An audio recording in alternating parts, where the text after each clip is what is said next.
Исәнмесез, татар милләтенең тормышын, көн күрешен яктыртучы татарлар тапшыруы үз эшен башлап җибәрә. Студиядә мин Илнар Юсупов, бүген безнең программада. Ростов-на-Дону шәһәрендә гомер итүче үрнәк гаилә хакында Гөлия Садыкова видеоязмасы. Илебезнең көньяк башкаласы Ростов-на-Дону шәһәрендә булган сәяхәтебез дәвам итә. Бүген без сезне Наилә һәм Марсель Бәдгетдиновлар гаиләсе белән таныштырырбыз. Икесе дә чыгышлары белән Татарстаннан алар. Шит җирдә гомер кичерсәләр дә, милли тормыш эчендә кайныйлар. Телебез, динебез, мәдәниятебез сагында торалар. Балаларында да кеше яшьтән үк татар халкына горурлык хисләре тәрбиялиләр. Әлеге гаиләдә кунакта хәбәрчебез Гөлия Садыкова булып кайтты.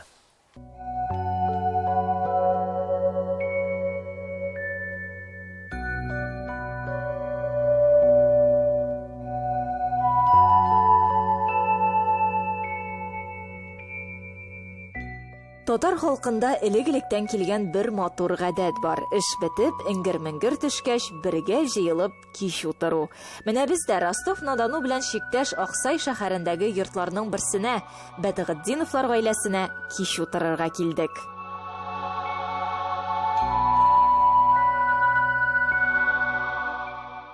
Йорт хуҗасы Марсель Расим улы чыгышы белән Татарстанның Лениногорск районы Сарабиккол авылыннан.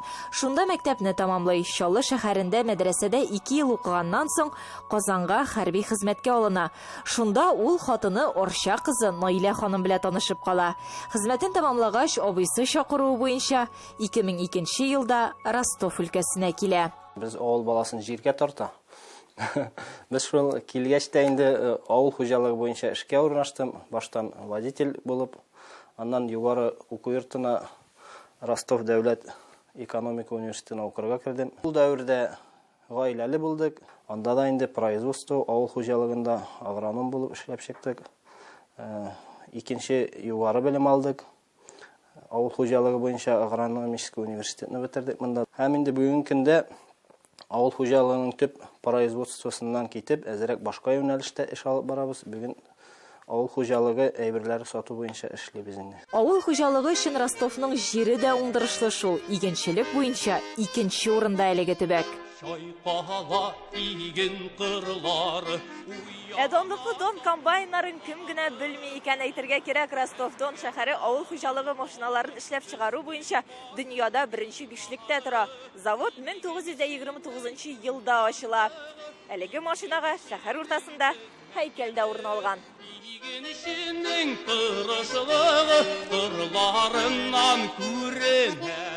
Бик күп бакча әйберләре, арбузлар, кавыннар үстерәләр. Помидорлар, кыярлар күбесе, һәм дә инде фруктовый, әйтик җиләк-җимеш агачлары да бик яхшы үсә. Безнең бакчада да, үзебездә дә 20 агач бар.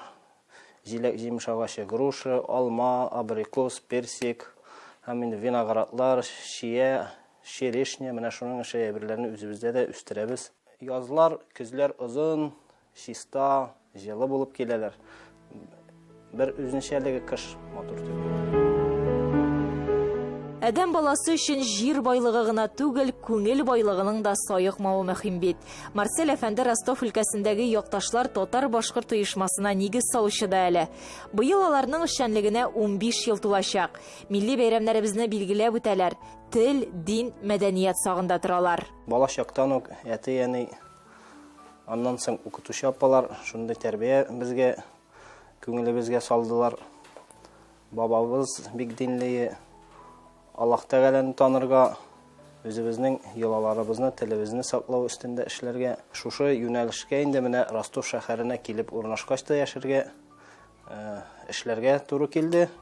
Бу инде безнең өстебездә булган бурычны беренчедән үтәү, һәм дә инде күңел, йөрәк тарту белән эшләнә торган эш.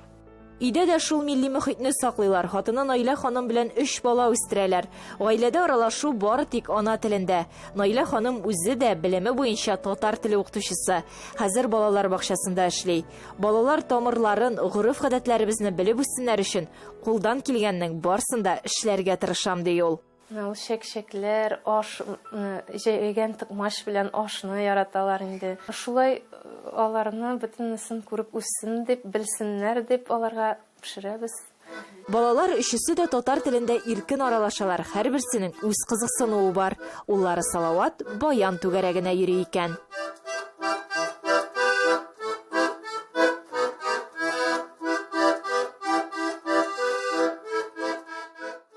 Кич утырулар менә шулай күңелле монда. Соңрак безгә күршеләре Хәбибуллиннар гаиләсе дә кушылды.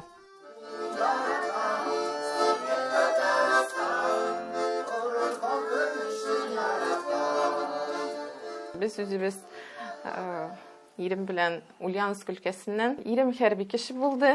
Аны направление буенча Аксай шәһәренә җибәрделәр. Шул мин аның янында инде. Бергә аралашып яшәгәндә тормыш та җиңел, яшәү дә күңелле шул. Гөлия Садыкова, татарлар, Ростов-на-Дону. Тапшыруыбызны Кайым Насырый әйткән сүзләр белән тәмамлыйсы килә.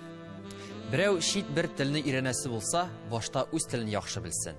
Ана телебезне белеп, хөрмәтләп яшик милләттәшләребез. Исән имин булыгыз.